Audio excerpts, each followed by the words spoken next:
Okey, yang ni cikgu dah bagi hint minggu lepas. Kamu buat dalam bentuk jadual. Lepas tu yang sebelah tu pembiakan seks, yang sebelah lagi pembiakan aseks. Cara ni paling sesuai untuk kita buat perbezaan. Lepas tu senaraikan semua jenis perbezaan antara kedua-dua tu. Okey, siapa yang boleh share jawapan kamu sebelum kita tengok pada jawapan ni? Siapa yang nak share jawapan yang kamu dah buat? Saya.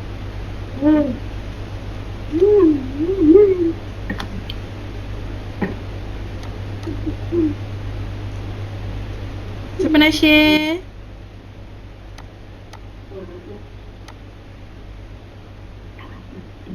Yang pertama yang ni. Lepas tu yang ni. Apa perbezaan kedua-dua pembiakan seks dengan pembiakan aseks? Siapa nak share? Saya cikgu. Okey, share jawapan kamu. Kamu share kepada kelas-kelas kawan kamu. Pembiakan seks tidak melibatkan pembiakan, manakala pembiakan seks melibatkan pembiakan. Apa? Tak dengar. Pembiakan Tak jelas. seks tidak melibatkan sel pembiakan, manakala pembiakan seks melibatkan sel pembiakan.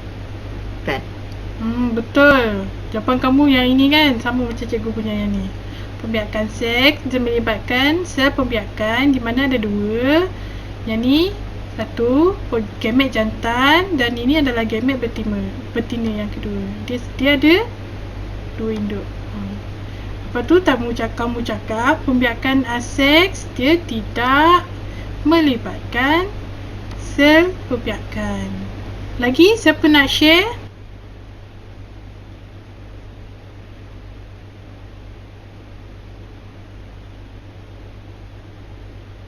Okay, tak apalah.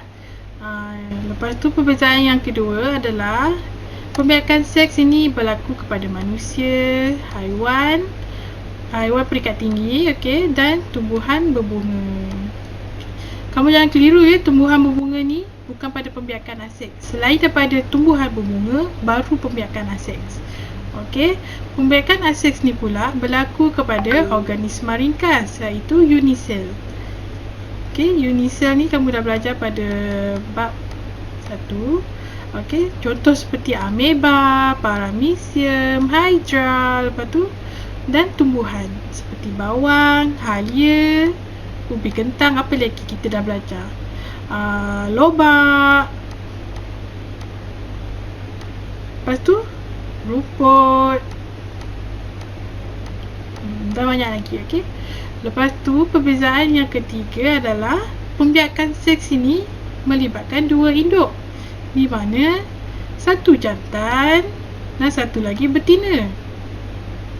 Bagi manusia, kita ada ibu dan bapa, di mana berbeza jantina. Ibu menghasilkan gamet betina, bapa menghasilkan gamet jantan. Manakala pembiakan aseks dia melibatkan satu induk saja, di mana tidak ada jantina. Okey.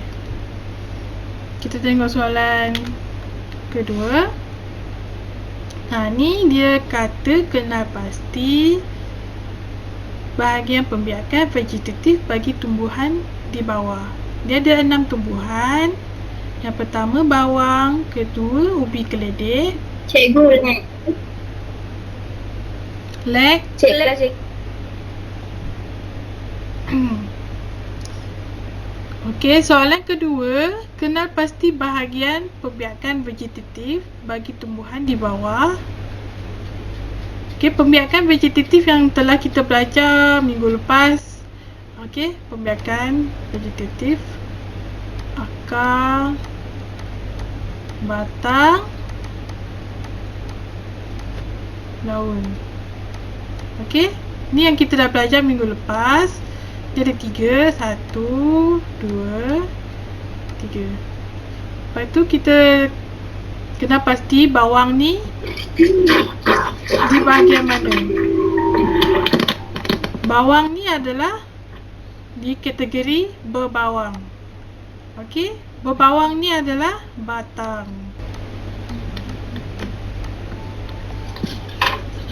Yang kedua, ubi keledek.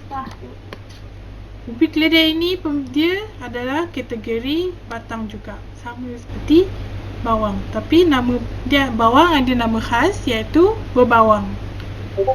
Yang ketiga adalah halia. Halia pun batang. Okey, sama. Batang. Ya. Lalang pun batang. Okey. Ubi kentang batang. Ni batang. Okey. Setawa daun.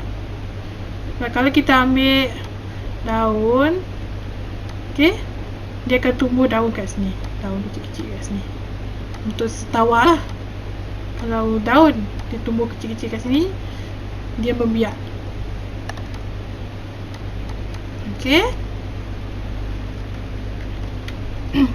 Soalan ketiga. Apakah kepentingan pembiakan kepada benda hidup? Okey, mestilah jawapan dia pembiakan penting bagi menjamin kelangsungan dan atau kemandirian spesies. Okey, kita nak jaga satu spesies. Macam Seperti kan cikgu. ya. Apa?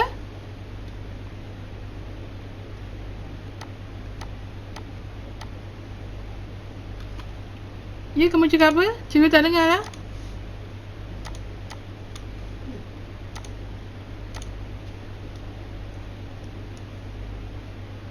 Okay, tak apa, kita teruskan.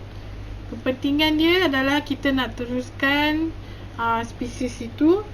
Kita tak nak sesuatu spesies itu untuk menjadi pupus. Oleh itu pentingnya pembiakan ini. Contohnya seperti harimau. Okay, harimau kita tahu ada satu spesies tu dia semakin pupus. Oleh itu pihak zoo dia jaga harimau tu, dia biarkan, dia buat proses pembiakan antara dua jantina iaitu jantan dan betina untuk melahirkan anak supaya dapat teruskan spesies harimau tersebut. Okey, dah habis untuk 4.1. Dah cakap dah, sikit je untuk poin 4.1 ni. Okey, dapat ikut tak?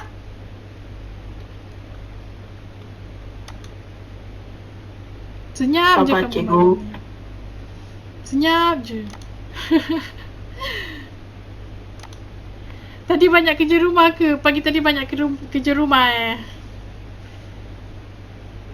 Banyak cikgu. Sangat, cikgu. Oh, Tak banyak kesian. sangat, cikgu. Mana?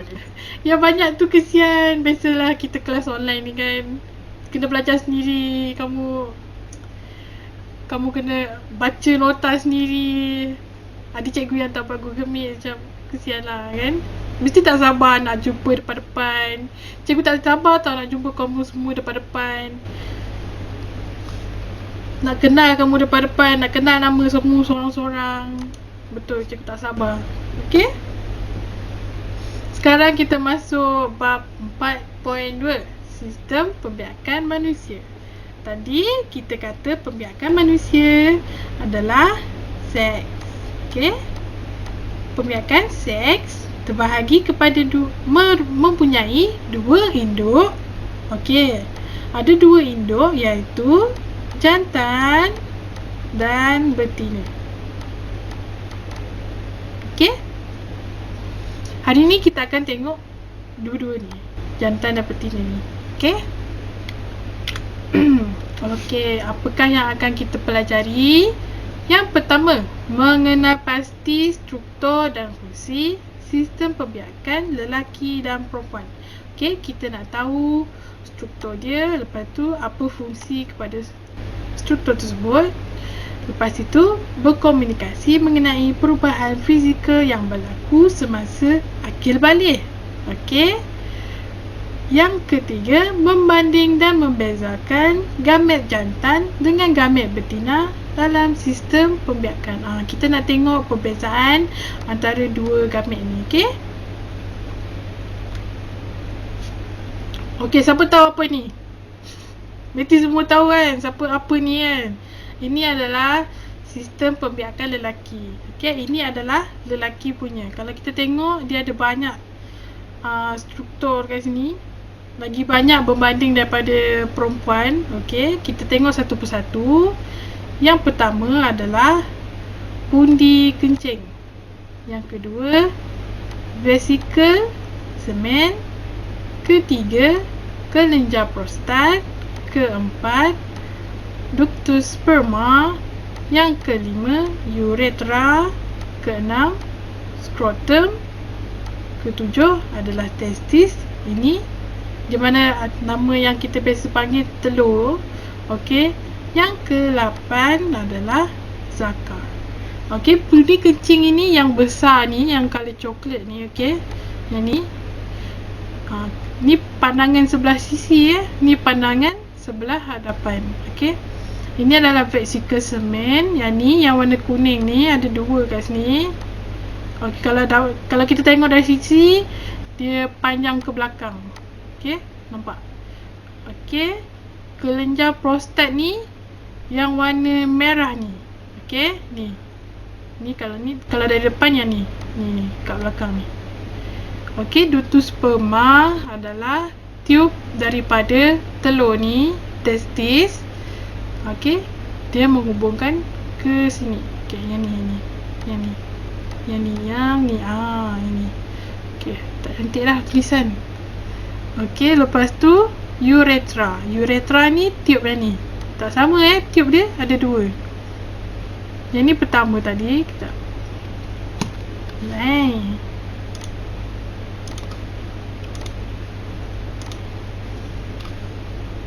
Cikgu guna warna lain. Warna hijau. Okey. Yang ni ductus sperma.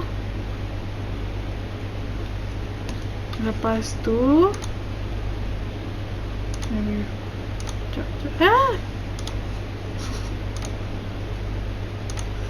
okey. Yang ni adalah uretra. Yang ni, yang color biru ni. Okey, tak sama lah. Okey, lepas tu scrotum. Scrotum ni adalah lapisan luar untuk testis ni, dia kulit ni. Okey. Lepas tu zakar yang ni. Okey, yang ni zakar. Okey, kita dah tengok satu-satu, mari kita tengok fungsi dia pula.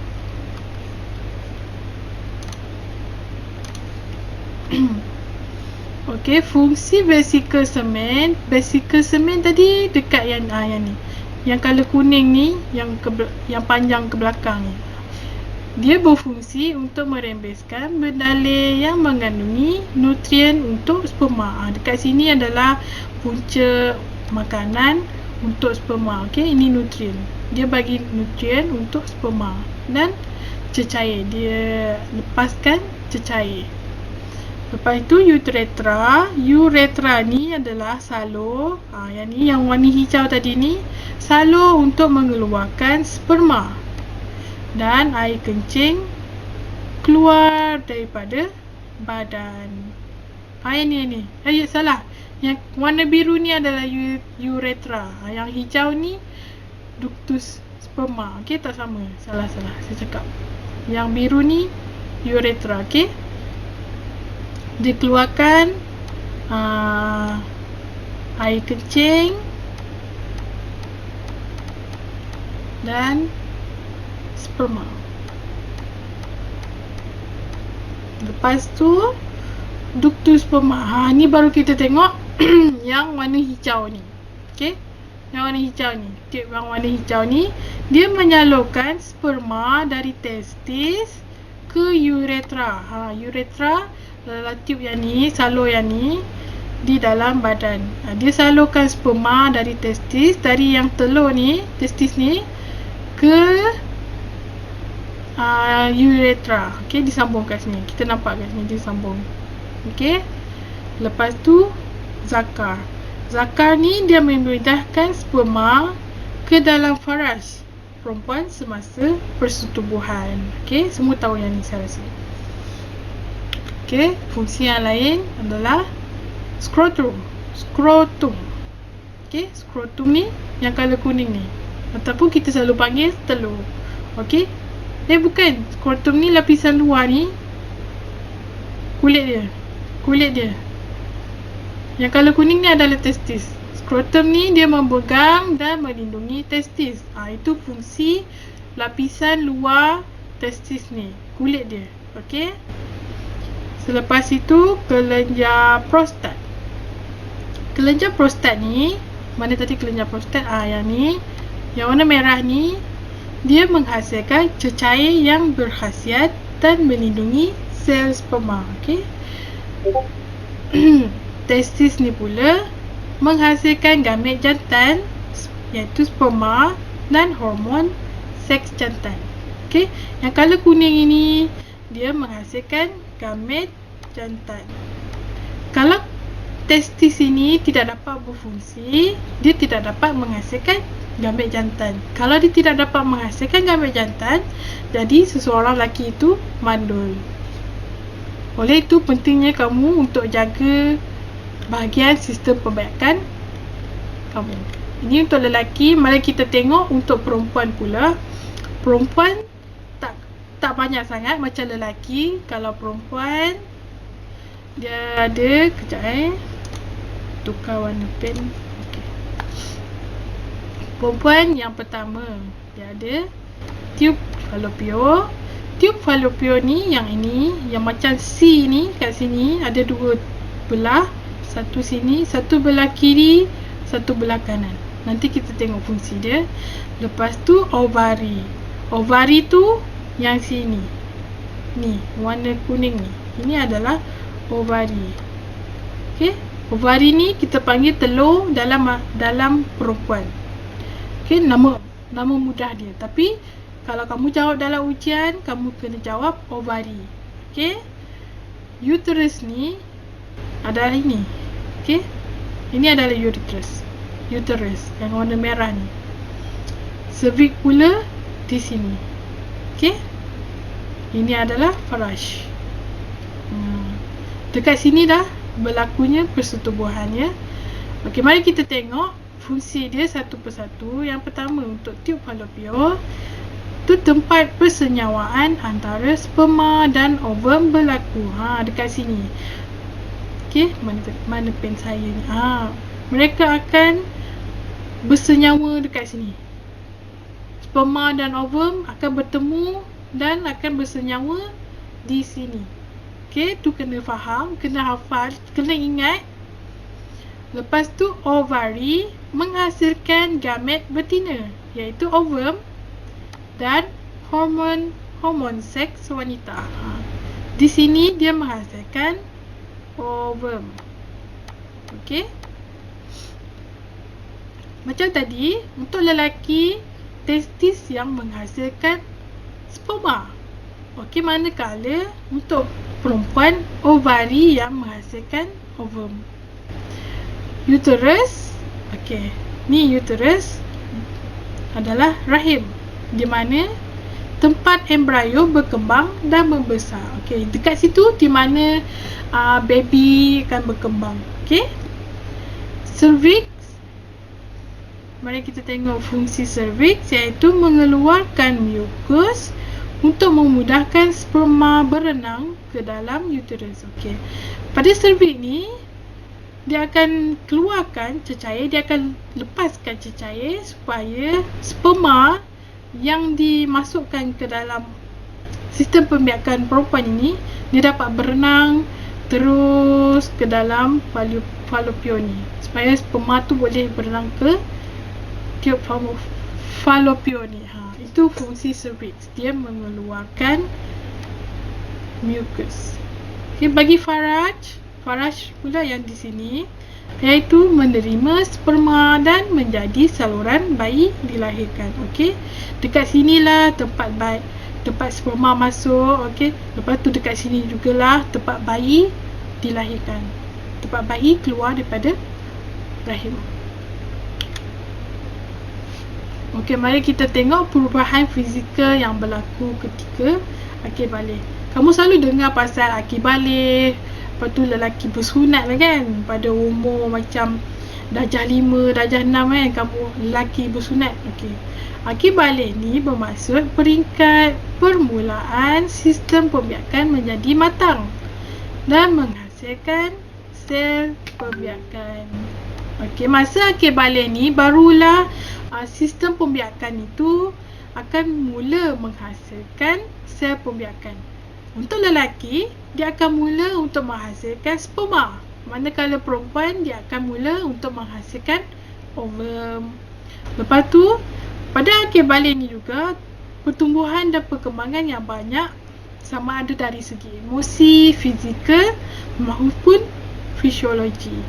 Okey, masa akil balik ni ada perubahan pada lelaki dan perempuan tu juga. Okey, kita lihat umur bila lelaki akil balik. Lelaki akil balik ni lambat sikit daripada perempuan. Perempuan ni lagi awal daripada lelaki. Lelaki ni lebih kurang daripada 14 hingga ke 17 tahun begitu baru lelaki ni akil balik. Manakala perempuan biasanya berlaku pada umur sekitar 10 hingga 12 tahun. Ada juga yang lambat. Dia bergantung kepada sistem badan kita juga. Okey, mari kita lihat perbezaan perubahan pada lelaki apabila akil balik. Okey, yang pertama, suara. Kita tengok. Kalau lelaki akil balik, mula-mula kecil dulu masa dia budak-budak, suara dia cute je, comel je kan. Okay, bila dia dah masuk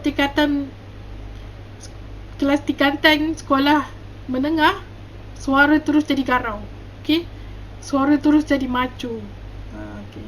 Ini ada masa sekarang ni kamu tengah menghadapi proses perubahan fizikal pada badan. Kalau kamu perhatikan, suara kamu akan jadi lebih garau bagi lelaki lah. Okay, kenapa dia jadi garau? Sebab peti suara dia, iaitu larynx, membesar. Okay, pada badan dia pula kita dapat tengok misai dan janggut mula tumbuh. Okay, kamu akan tumbuh misai. Kalau tak tumbuh misai pun tumbuh janggut. Lepas tu buluh tumbuh di muka, ketiak dan dada. Ni untuk lelaki lah. Okay, pada dada lelaki tumbuh bulu, ketiak tumbuh bulu, muka pun tumbuh bulu. Ni perubahan apabila akil balik. Manakala bagi organ pembiakan, testis akan menghasilkan sperma dan hormon seks. Ini bermulanya penghasilan sperma pada lelaki apabila akil balik. Lepas itu bulu tumbuh di bahagian sulit. Bahagian sulit ni maksud dia kemaluan. Okay. Kemaluan. Okay. Faham lah apa itu kemaluan. Okay. Lepas itu zakar dan skrotum mula membesar. Okay. Bagi perempuan pula, pada badan dia buah dada membesar. Okay, kita dapat tengok apabila perempuan tu semakin membesar, umur semakin meningkat, bila dia akil balik, buah dada dia mula membesar. Punggung pula padat dan lebar. Okay, makin besar. Bahasa mudah dia. Okay. Lepas itu bulu tumbuh di bahagian ketiak. Manakala bagi organ pembiakan, ovari menghasilkan ovum dan hormon seks. Okay, bila perempuan itu akil balik, dia akan mula menghasilkan gamit betina, iaitu ovum. Lepas itu bulu tumbuh di bahagian sulit, iaitu pada bahagian kemaluan. Okay. Lepas itu kitaran haid bermula. Okay. Kitaran haid ni kita akan tengok selepas ni. Kalau kita sempat, kita sambung malam ni. Kalau tak sempat, kita sambung esok. Okay, mari kita tengok yang pertama. gamet jantan, iaitu sperma.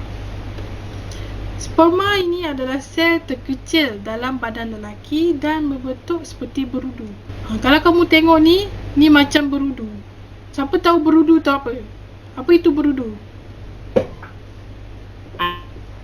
Anak katak, cikgu. Anak ikan. Anak ikan. Anak katak, cikgu. Berudu tu anak katak. Bentuk dia macam berudu. Okey, dia adalah sel terkecil dalam badan lelaki. Ni kena ingat sel terkecil dalam badan lelaki. Ni sperma ni. Lepas itu kepala sperma mengandungi nukleus. Ni kepala dia. Mana pen saya? Okey. Ini kepala. Lepas tu kamu tengok ni yang warna kuning ni, bulat kuning ni, ini adalah nukleus. Okey. Nukleus ini dia bawa maklumat genetik dan pewarisan, di mana kita panggil DNA. Untuk diturunkan kepada zuriat, iaitu anak. Ini adalah individu baru yang kita sentuh minggu lepas.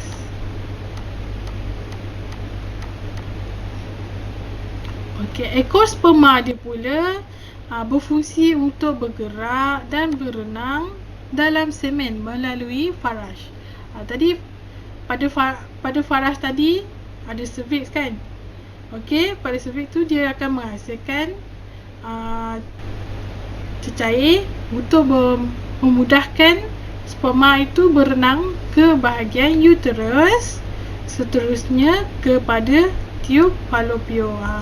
Ekor ni berfungsi untuk berenang. Lepas itu, jumlah sperma normal yang dilepaskan adalah sebanyak 60 juta. Tengok 60 juta. Banyak. Bukan sikit tau, banyak. 60 juta setiap sentimeter padu. Bayangkan kalau lelaki tu dia hasilkan contohnya kalau kita panggil cawan lah, setengah cawan sperma. Kalau 1 cm padu tu dia ada 60 juta. Satu hari dia menghasilkan berjuta-juta sperma. Okey, banyak. Sebab dia sperma ni dia kecil je. Sebab tu dia banyak. Okey, mari kita tengok ovum. Sperma tadi dia adalah sel terkecil. Okey, ovum ni pula dia adalah sel terbesar dalam badan manusia, iaitu perempuan. Ovum hanya ada pada perempuan. Okey, dia merupakan sel terbesar yang berdiameter kira-kira 0.1 mm dan berbentuk sfera. Ni adalah ovum. Dia merupakan sel terbesar. Okey, terbesar. Kamu mesti ingat. Lepas tu, nukleus ovum mengandungi maklumat genetik dan pewarisan. Kalau kita tengok gambar yang warna biru ni adalah nukleus dia. Yang ini. Okey. Kalau yang ni dia ada tunjuk. Ini adalah nukleus dia.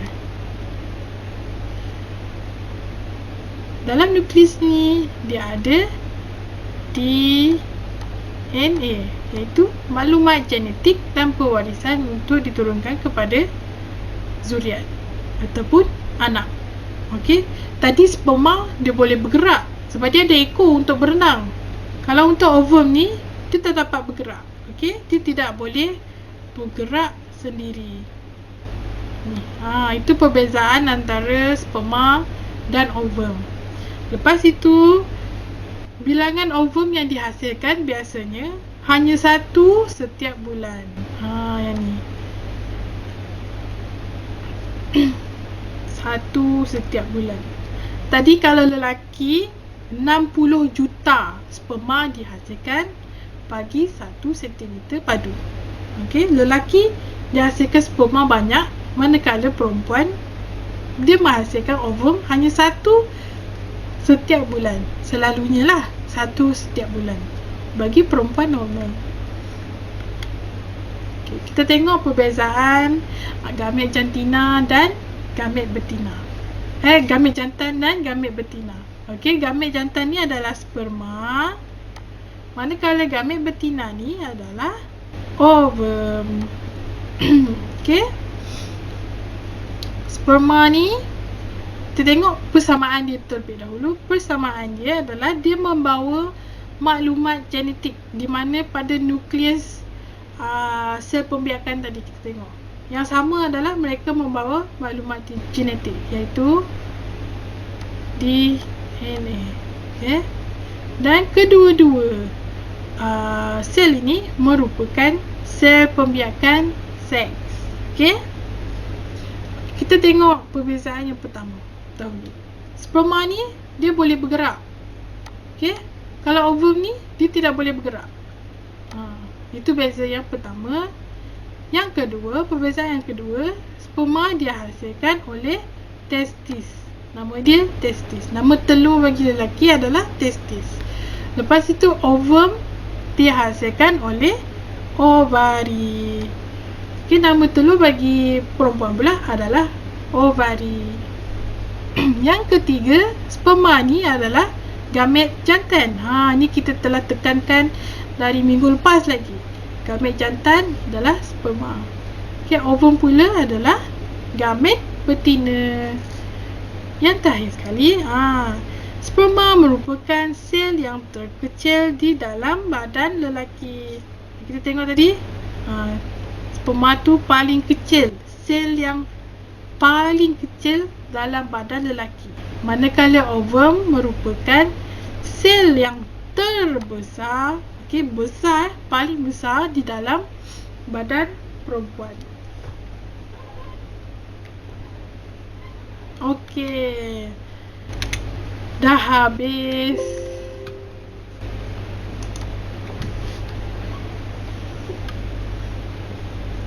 The end. Okay, yang ni kamu nanti kena jawab praktis formatif 4.2. Sebelum kita masuk pada 4.3 iaitu kita hide, saya nak tanya siapa yang fokus tadi. Okay. Kamu kena jawab Kamu kena jawab untuk saya tahu adakah kamu faham ke tidak. Sel pembiakan. Cikgu sekejap. Okey. Hello cikgu sekejap dulu. Pelajar dalam kelas ini saya tunggu, satu harapan. Saya sering kali saya lihat kamu sedang cikgu mengajar, kamu chat di sana, ketawa lah macam-macam kamu sebut di sana. Saya dah suruh berhenti, masih lagi kamu cakap. Okey, kamu main-main lagi. Kalau kamu asyik chat di sana, maksud kamu tak dengar penerangan cikgu tu. Kalau kamu buat lagi, saya akan bagi tahu sama bapak kamu. Saya post apa yang kamu cakap di sana dalam grup nanti. Saya sama bapak kamu apa kamu buat. Kamu duduk dalam bilik dan dengar itu, bukan dengar sepenuhnya. Kamu tak dengar cikgu mengajar tu. Cek di sana kalau tidak berkaitan. Cek di sana yang berkaitan saja. Kalau kamu tak faham, itu saja. Cek untuk cikgu, bukan cek untuk sesama. Jangan cek di sana lagi. Ingat setiap kelas. Saya dah sering kali perhatikan. Apa sering dengan cek disampaikan dengan sains saja, dengan cikgu saja. Okey?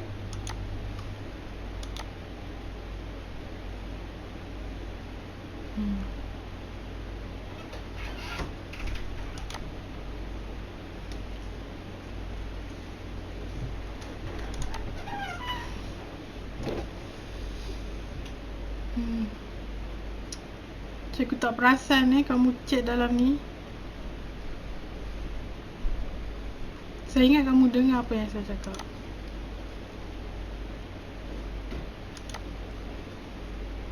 Okay, saya nak tengok siapa yang dengar, siapa yang tak dengar.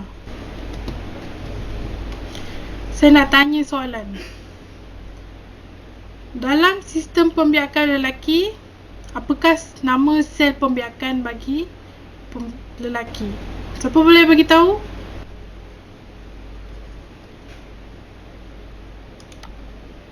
Boleh ulang cikgu?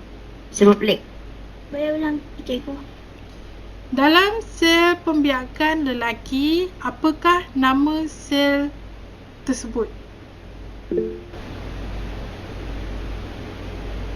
Tak dengar celik.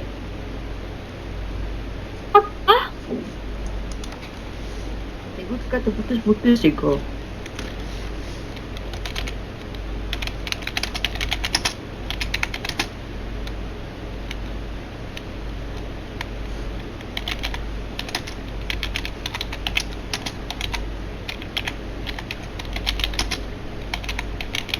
Sperma.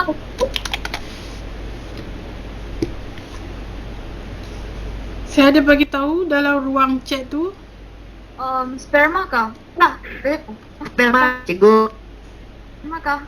Sperma. Sperma. Kalau untuk perempuan pula, Sperma. Sperma, cikgu. Sperma, cikgu. okey, bagus Sandrine. Kalau perempuan pula, Ovum cikgu. Ovum, cikgu. Ovum. Ovum. Ovum. okey, bagus. Siapa yang jawab ni dia fokus dalam kelas. Okey.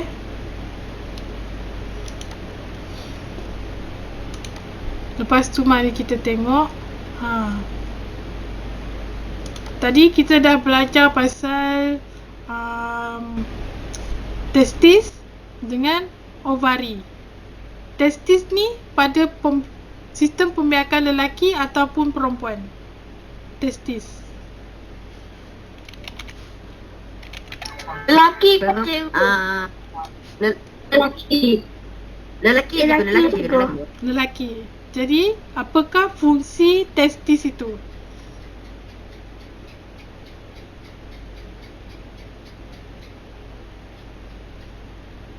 Apakah fungsi testis? Cikgu.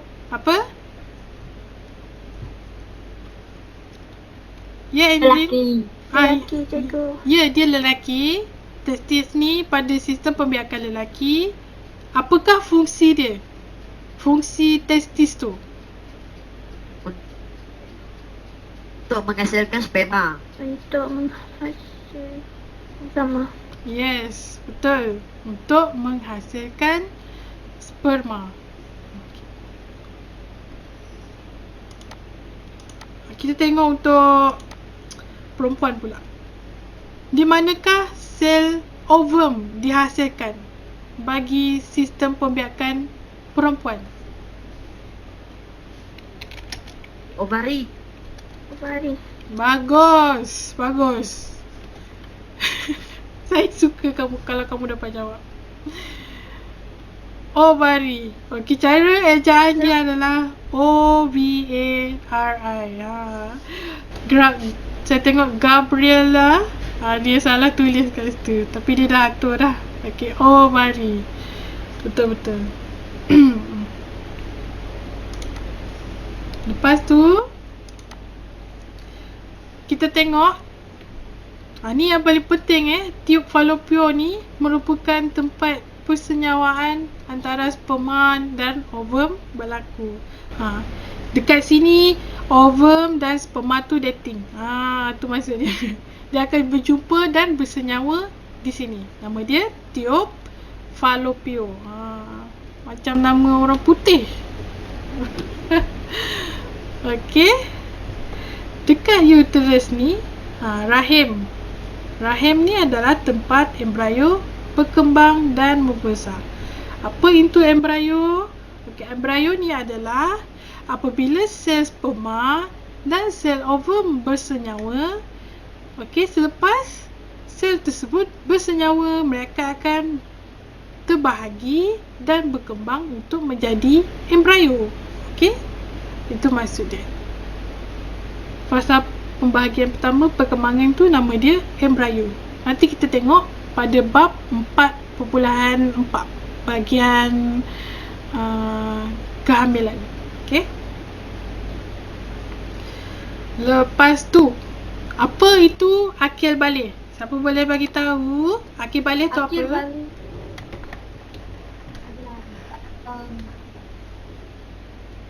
Ada Kalau Akil balik tu apa? Maksud peringkat permulaan sistem pembiakan. Cikgu. Yes. Habis cikgu, belum tulis habis. Oh ya ke? Tak tulis habis lagi Sorry lah. Cikgu laju sangat. tak sempat cikgu. Sampai untuk peringkat je tu je yang pasal tulis tu. Okay. Okey, balik ni bermaksud peringkat permulaan sistem pembiakan menjadi matang. Ni. Matang. Okey. Dan menghasilkan sel pembiakan. Okey, dia pada akhir balik ni, pada umur akhir balik ni, seseorang tersebut baru menghasilkan sel pembiakan. Di mana kalau lelaki dia menghasilkan apa? Sperma cikgu. Okey, kalau perempuan dia menghasilkan apa?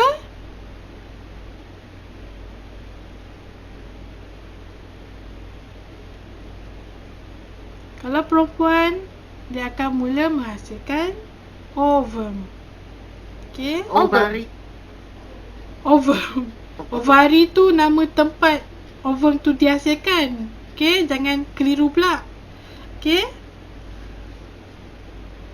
Salah cakap cikgu. Okey, tak apa. At least kamu faham. At least kamu tahu apa yang kamu belajar hari ni. Okey? Lepas tu, bila pada usia berapakah lelaki ni akil balik? 4 hingga 16. Nun cikgu. 14 hingga 17 cikgu. 14 hingga 17. Okey. Biasanya pada umur tu lelaki baru akil balik. Di mana mereka baru menghasilkan sel pembiakan dan sistem pembiakan mereka baru matang. Kalau perempuan dia 10 hingga 10 12 tahun cikgu. 10 hingga 12 tahun. 10 hingga 10 hingga 12 tahun. 10 hingga 12 tahun. Sekarang kamu berumur 13 tahun. Ada yang lambat tapi biasanya 10 hingga 12 tahun bagi perempuan yang normal. Kalau pada lelaki, bila dia akil balik, apa perubahan pada badan dia? Kalau kita dapat tengok pada lelaki lah.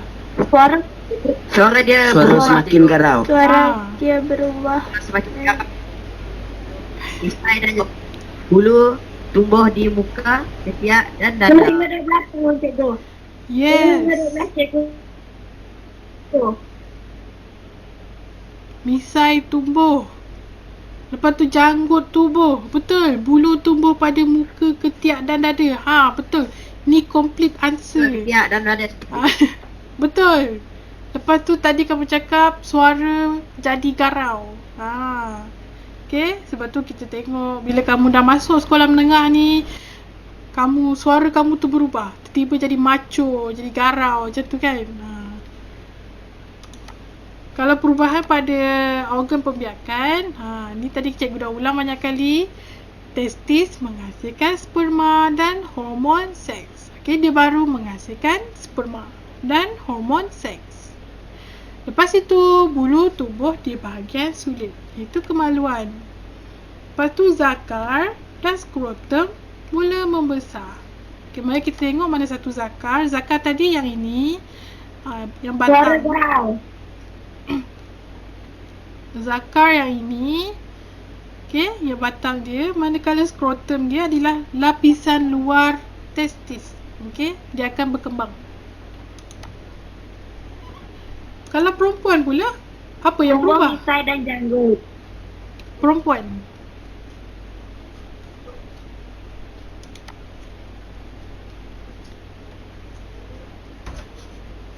Perempuan apa yang berubah masa akhir Tak balik? habis tulis cikgu.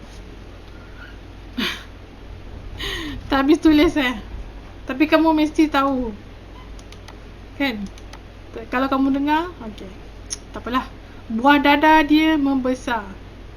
Punggung dia pula membesar. Okey. Dan dia akan tumbuh bulu pada ketiak. Ada juga perempuan yang tumbuh misai kecil. Okey, cikgu ada misai kecil. Okey, kat sini. Lepas tu ada juga yang tumbuh bulu halus dekat badan. Tak lebat lah, halus. Okey. Kalau laki ni dia lebat, dia banyak. Kalau dia tumbuh banyak lah. Ada jenis yang tak tumbuh. Tu bergantung kepada seseorang. Tak semua sama, tapi dia ada tumbuh bulu pada ketiak dia, muka dan juga badan.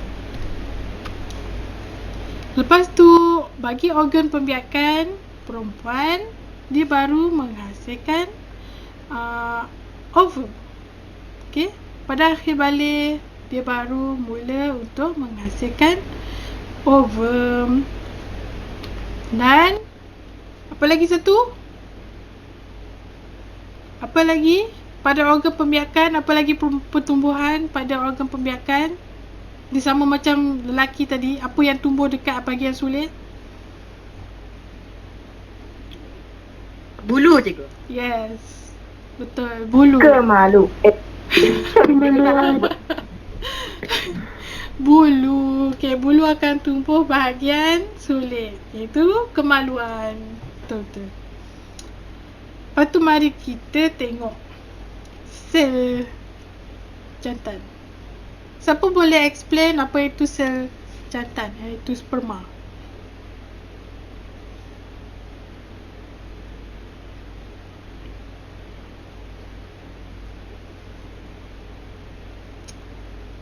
Okey, tak apalah. Cikgu tanya. Sel terkecil dalam lelaki adalah sel? Sperma. Yes, betul. Manakala sel terbesar dalam badan manusia, badan perempuan adalah ovum. Yes. Ovum. Ya, ovum. Bagus.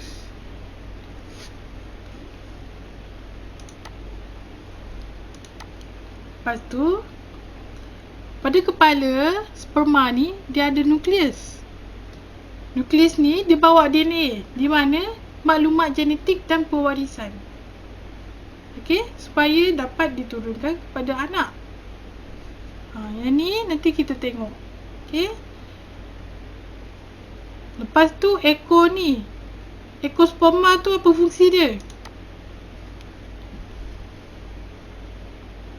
Apa fungsi ekor sperma tu? Membolehkan dia bergerak dan Untuk dia berenang, cikgu. Berenang Agar ke? dia bebas berenang. Supaya dia boleh berenang. untuk dia berenang dan bergerak. Ya, untuk dia berenang dan bergerak. Daripada mana ke mana? Siapa tahu? Dari testis. Ya, dari testis dia keluar melalui apa tadi? Sekejap. Yang ni dari testis ni dia keluar ni uretra ni, dia masuk tutur sperma ni dulu, lepas tu dia masuk uretra, keluar daripada zakar, dia masuk kepada faraj. Lepas tu faraj ni, sperma tu dia akan berenang ke mana? Mana? Ke ovum.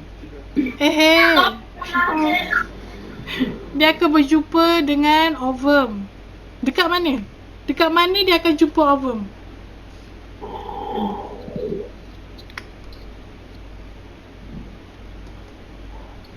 Dekat mana sperma akan jumpa ovum dalam sistem pembiakan perempuan? Uterus. Rahim. Belum, dia tak sampai lagi.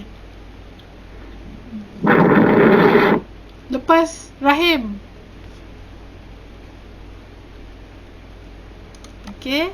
Daripada faraj ke uterus iaitu rahim, lepas tu dia bergerak lagi, dia berenang lagi sampai dia jumpa ovum pada tube fallopian. Cervix. Tube fallopian. Tube fallopian. Ni kena ingat. Tube fallopian ni tempat sperma dan ovum bersenyawa. Dia berjumpa dulu, lepas itu bersenyawa. Okey? Tempat dating dia lah.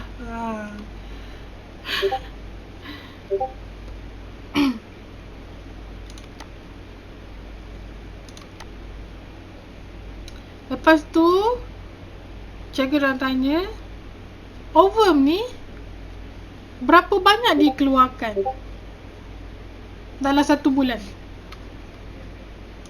Satu setiap bulan je ke?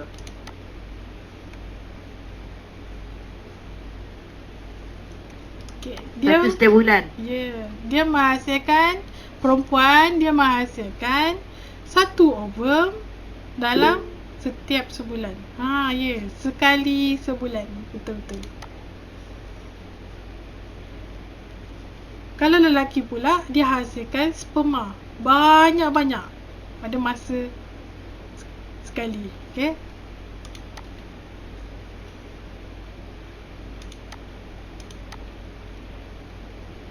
Ni perbezaan dan persamaan antara sperma dan ovum. Kamu faham ke baca peta minda ni? Peta Aiting ni? Ni nama dia peta Aiting. Peta Aiting berganda. Betul. Peta buih berganda. Yang tengah-tengah ni persamaan dia, yang tepi-tepi ni adalah perbezaan dia. Okey? Itu saja untuk 4.2 iaitu sistem pembiakan manusia. Ni praktis formatif. Nanti kamu buat buat semua 1 sampai 6. Nanti cikgu akan bagi satu link Google Form. Kamu hantar kerja rumah tu dalam Google Form tu. Boleh? Banyak cikgu. Banyak banyak sangat Okey. Tak apa, kamu boleh jawab. Dia tanya ni, apakah kepentingan sistem perbiakan? Boleh jawab. Apa kepentingan dia? Kalau lelaki dia menghasilkan apa? Dapat buah anak. Kalau wanita dia menghasilkan apa? DNA kan? Ni kita bincang esok esok malam, pukul 8 malam. Jadi kamu ada masa malam ni. Kalau kamu lepas kelas ni kamu buat, ataupun esok pagi kamu bangun, kamu buat. Ada masa, tak masalah. Kamu ada masa nak buat. Kalau tak faham boleh tanya cikgu kan. Okey cikgu. Okey. Cikgu nota buat ke cikgu? Nota perlu buat. Kena buat. Okey, kena buat dalam buku nota ya.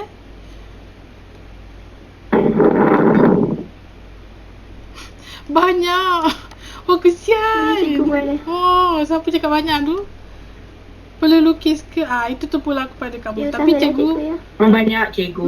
tapi cikgu sarankan Orang pun belum lukis. siap, cikgu. Ya Allah, kesiannya. Sebab nota. Nota banyak kan? Biasalah kamu belajar kan? Masa kita belajar tu memang kita susah. Cikgu pun tengah belajar sekarang ni. Okay? Cikgu latihan. Cikgu merupakan guru pelatih. Cikgu masih belajar. Cikgu belajar Cikgu. cara untuk mengajar kamu. Cikgu pun belajar, kamu pun belajar pada masa yang sama. Memang susah. Memang masa kita belajar tu ada susah senangnya. Perlu lukis ke cikgu? Perlu lukis. Saya sarankan kamu lukis. Supaya kamu tahu bentuk struktur dia macam mana. Dinding cikgu. Habis nak tahu aku lukis. Tak apa. Asalkan bentuk dia ada gaya bentuk dia. Kalau kamu tak dapat lukis, kamu print pun boleh. Kamu print, kamu gunting, lepas tu kamu tampal. Tapi kalau kamu Silipis. ha, Kalau silipis cikgu takut tengok nanti. buat apa cikgu nak takut? Okay.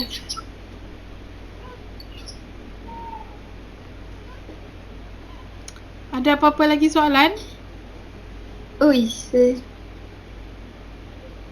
Tak ada cikgu. tak ada. Tak ada. Tak ada. Cikgu nak Tak ada. cikgu nak teruskan pada kita haid, tapi sebab kamu hari ni kamu cakap kamu banyak kerja kan. Jadi macam cikgu kesianlah pula kalau kita sambung kita haid tu kerja kamu makin banyak. Saya tak nak bebankan kamu. Jadi hari ni malam ni kita belajar 4.2 saja, sistem pembiakan manusia. Okey. Esok kita akan sambung kita haid. Okey. Boleh? Thank you, cikgu. Okey, sama-sama. Cikgu tak nak bebankan kamu. Lagipun kamu dah banyak kerja kan hari ni. Saya tengok adik saya tu, kerja dia banyak.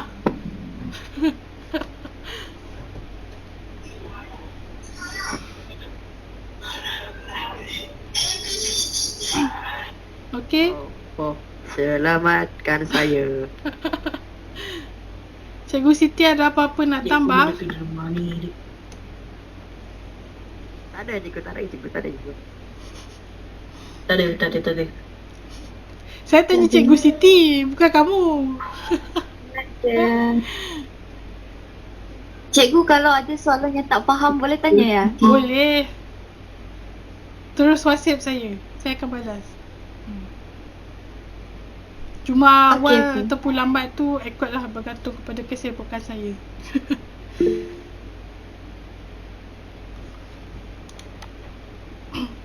Okey. Kalau tak ada apa-apa, kita tamatkan kelas Cikgu. pada malam ni. Okey? Thank you. Bye. Nanti isi Google Okey. link Nanti cikgu bagi dalam Bye. group. Okey, bye.